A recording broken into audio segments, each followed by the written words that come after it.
My name is David Shulman. I'm a professor of Indian studies, Sanskrit and other Indian languages at the Hebrew University in Jerusalem. Tell me about the word Islamophobia, if you would, please. Well, I think Islamophobia probably has differing meanings. In Europe, it seems to be a kind of global term for a kind of hostility and suspicion and fear of Islamic immigrants to Europe.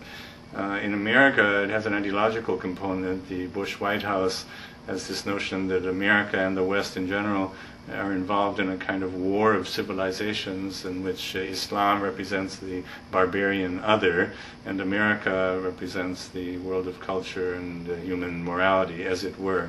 I think actually neither of these two meanings of the word are very appropriate for Israel, because in fact Israel, although it is deeply embroiled in a violent conflict with parts of the Islamic world, actually does not, in general, regard Islam in this phobic way. It has all kinds of sort of default suspicions of Arabs and of Arabic culture, and the conflict, of course, is very pervasive. But the notion that Islam represents a kind of other civilization, which is in some sense barbaric and needs to be fought as such, in fact, is very, very remote from most Israeli consciousness.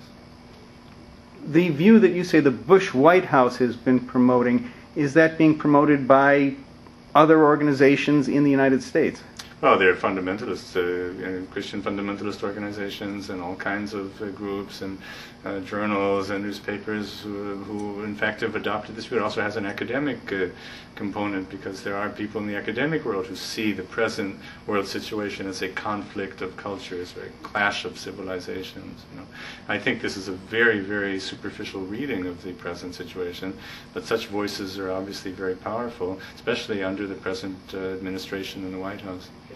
Does Israel have a voice on these issues in the United States? It does. Israel has a very powerful lobby, as everybody knows, and the American Jewish community in many ways, I think, is very much committed to a kind of worldview in which this kind of language in fact serves a certain purpose, namely to underwrite and defend Israeli policies, which in my view as an Israeli peace activist are actually immoral and unacceptable and also very counterproductive.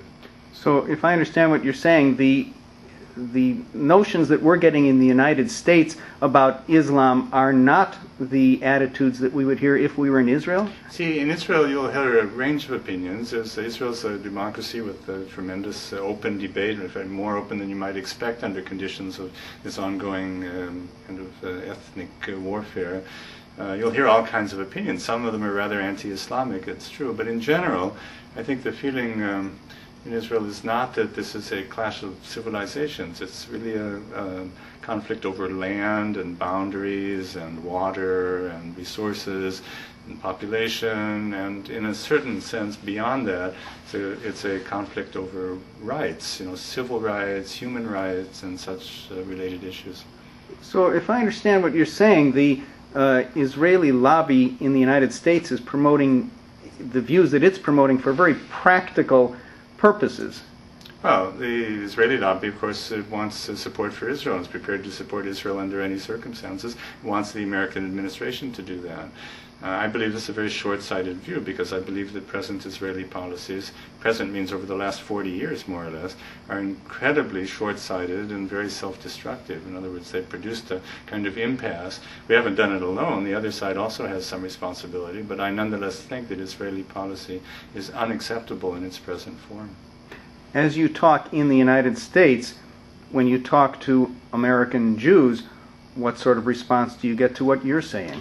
I get different responses. Depends who you're talking to. Of course, many American Jews will blindly support Israeli policies no matter what. My country, right or wrong. My country being the identified country of the kind of tribal inheritance, namely Israel. So whatever Israel does and whatever Israel says in its official bodies, its government spokesman and so on, is going to be something that the American Jewish community will tend to go rather blindly after in terms of supporting it. But actually there are voices within the American Jewish community, we shouldn't forget this, important voices of dissent from Israeli policy. See, I believe that the Israeli attempt to maintain the occupation of Palestinian territory in the West Bank and to colonize that territory by founding Israeli settlements, and we're now talking about a large settler population, some 250,000 people at least, this policy, I believe, is morally reprehensible and politically suicidal. Where's the good news? Well, the good news is that I believe peace will come. I mean, I'm a grassroots peace activist. That's why I was invited here today to Northwestern. I have a lot of experience in the territories. I can, first of all, from personal experience, I can tell you that the will for peace on the Palestinian side among people who are in positions of authority and responsibility in the villages, the mayors, the heads of the village leagues, all kinds of local organizations, the will to peace, a peaceful solution among such people is still very strong, surprisingly strong. I'm not saying that those are the only voices that exist on the Palestinian side, but if Israel wanted to make peace, a Palestinian partner for such a move does indeed exist. That I can tell you for sure. And I believe actually that the people of Israel in general, most of them actually, also want peace and know what peace will mean.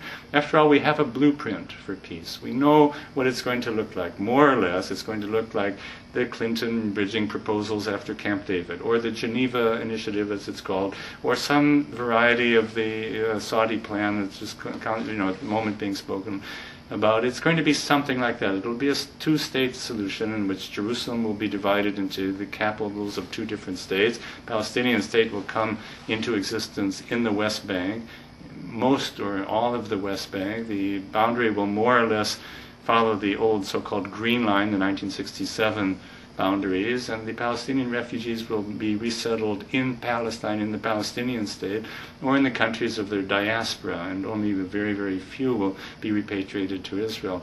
These parameters actually are acceptable to the vast majority of the population on both sides, among the Palestinians and among the Israeli Jews. Whether the political leadership on both sides has the will or the power to bring this to an actual signed agreement or not is a big question, and I have my doubts, but I do have hope and actually a very strong belief that this is the solution that will eventually be achieved.